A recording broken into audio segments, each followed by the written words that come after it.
Hi there, Cata here with another Fine and Flows Language Bites. Let's take a look at today's topic, the present simple. Why? Well, who hasn't ever needed to describe our job responsibilities or our company to someone who was totally unfamiliar with them? For those cases, the present simple is our go to tense. Let's take a look at its usage. We're going to use these tense to describe facts or things which are generally true. For example, the company provides insurance services. And also to describe regular actions. We have sales meetings every month. Our routines and habits are also regular actions.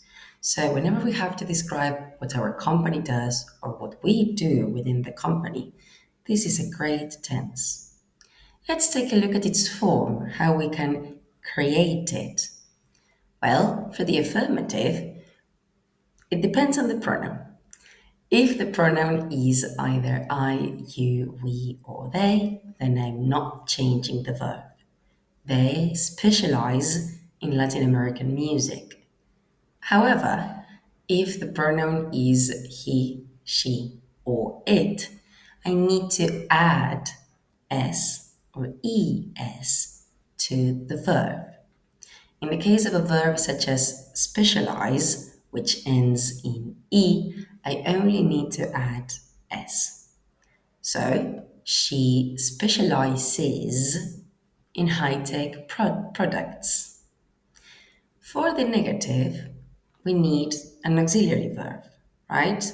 Remember, auxiliary verbs are those elements that help the verbs in certain situations. For example, when it comes to making a negative sentence, because, well, verbs in English cannot do it on their own.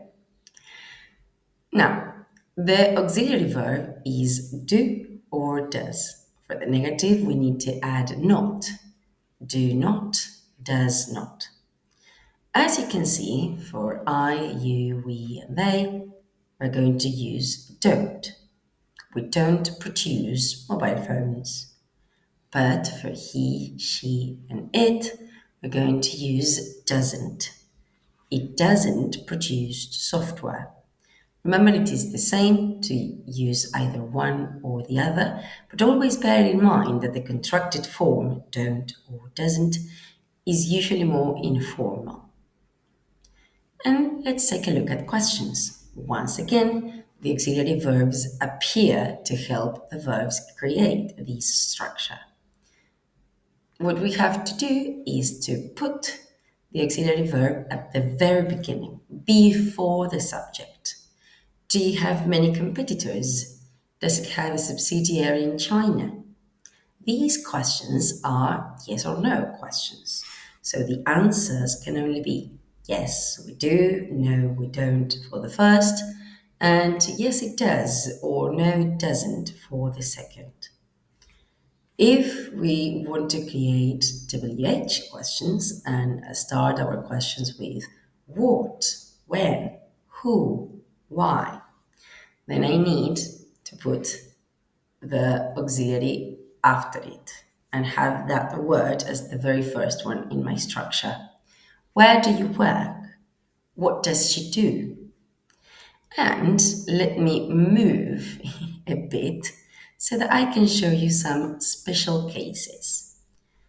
Have becomes has for he, she, it. Do becomes does for he, she, it. And the same does goes. Go, goes. And then, of course, remember the verb to be.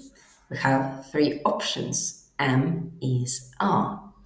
The previous video was on the verb to be, so make sure to give it a look. Now, let's recap.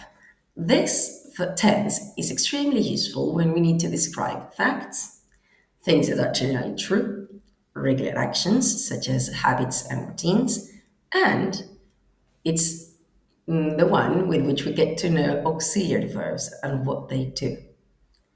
Okay, so remember, Practice makes perfect. Remember, we always leave a link down below for you to check and go on practicing. And if you would like to know more about English, make sure to follow us on our YouTube channel. That's it, friends. See you around.